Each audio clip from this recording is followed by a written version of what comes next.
Salam əziz izləyicilərim. Bugün mən çox gövrək, qatları vərəq-vərəq, xırçıltılı şorqoğal reseptini sizinlə paylaşmaq istəyirəm.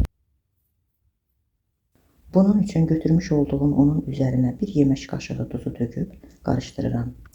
Sonra mayanın üzərinə biraz su töküb aktivləşməsini gözləyirəm. 5 dəqiqə gözlədikdən sonra üzərinə 1 stəkan ilıq süd töküb çuxuru genişləndirirəm.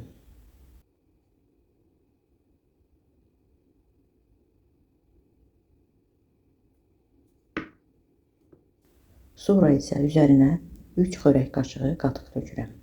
Arxasından 2 yumurta, 150 qram otaq temperaturunda olan yumşalmış kərə yağ, 1 yemək qaşığı xama, biraz sarı kök töküb və yoğurmağa başlayıram.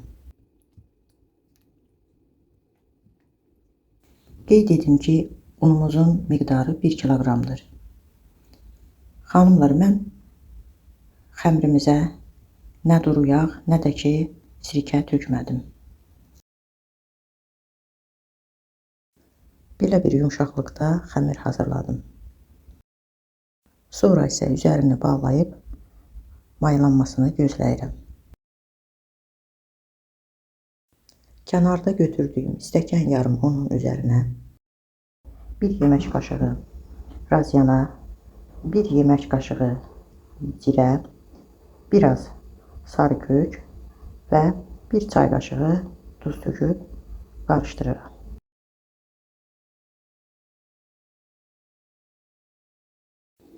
Və beləcə içliyimizi vamxodda qovururam.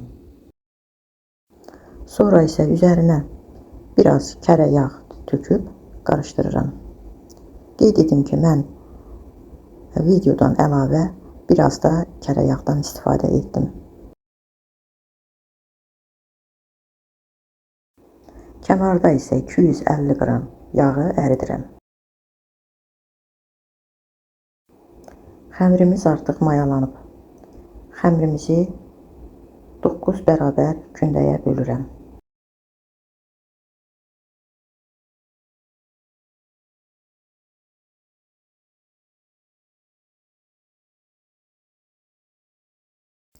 Sonra üzərini bağlayıb bir 10 dəqiqə gözləyəcəm.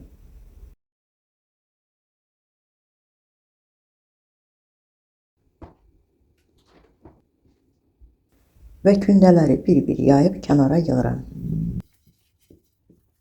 Əziz izləyicilər, mənə dəstək üçün videolarımı bəyənib abunə olsanız çox sevinərəm. Əvvəlcədən sizə təşəkkür edirəm.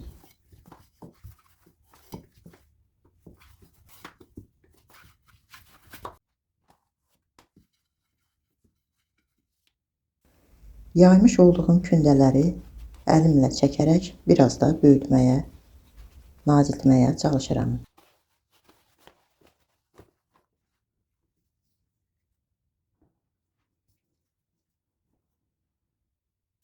Sonra əritdiyim yağla yağlayıram.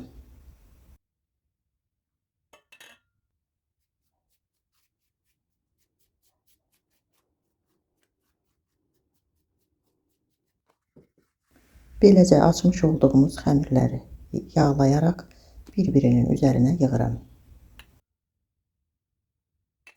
Və üyüdülmüş razyananı xəmirin arasına səpirəm. Bunu mən yalnız 2 dəfə, 3-cü və 6-cı qatlarda etdim.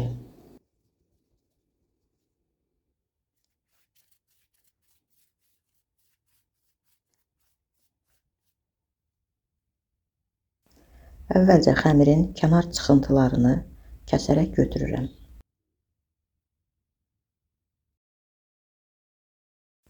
Sonra isə 2 barmaq enində doğrayıram. Beləcə bir ucudan bükərək istədiyim ölçüdə kəsirəm. Qeyd edim ki, mən qoğalları çox da böyük sevmirəm.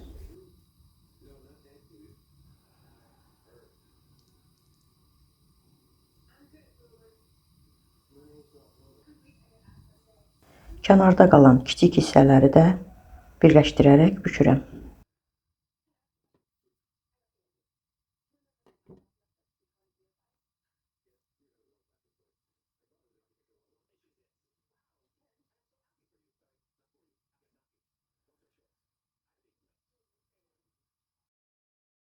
Beləcə bükdüyüm xəmirlərin üzərini bağlayıb əlavə 10 dəqiqədə gözləyirəm.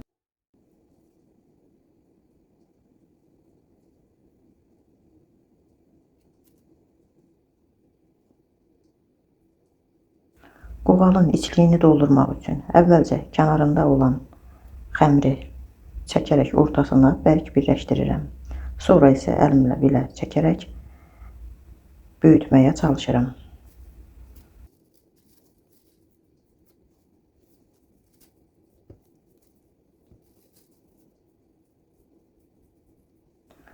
Açdığım çuxura bir dolu çay qaşığı, bir də yarısı qədər içlik töküb bağlayıram.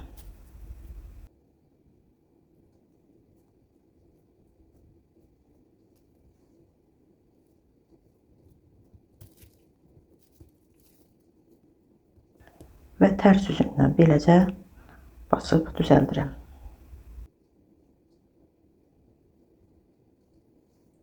Xanımlar, qovalınızın gözəl olmasını istəyirsinizsə, xəmirini çox yumşaq etməyin. Bir də qovalın yağını yaxşıca dağ etmək lazımdır. Çünki qoval yedikdən sonra qaynama baş verir, həzm sistemində müəyyən problemlər baş verir. Ona görə yağını yaxşı dağ eləmək lazımdır. Bir də əgər mümkündürsə, içliyin yağını yaxşı yağdan istifadə edin.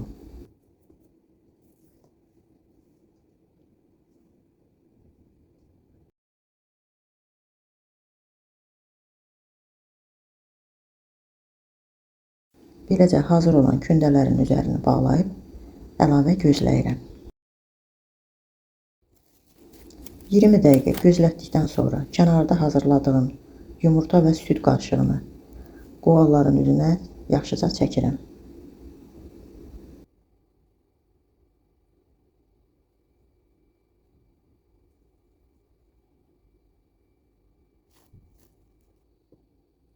Sonra isə qara çörək otu səpirəm.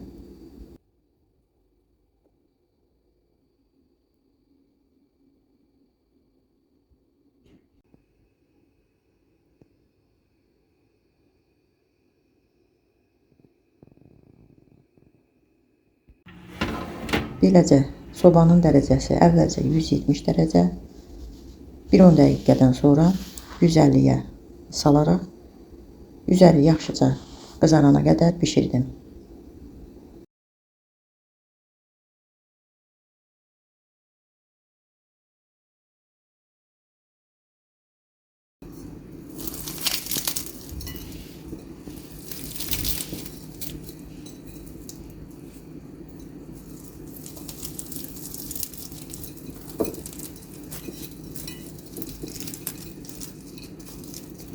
Həqiqətən çox ləzzətli, çox xırçıltılı qovallar alındı.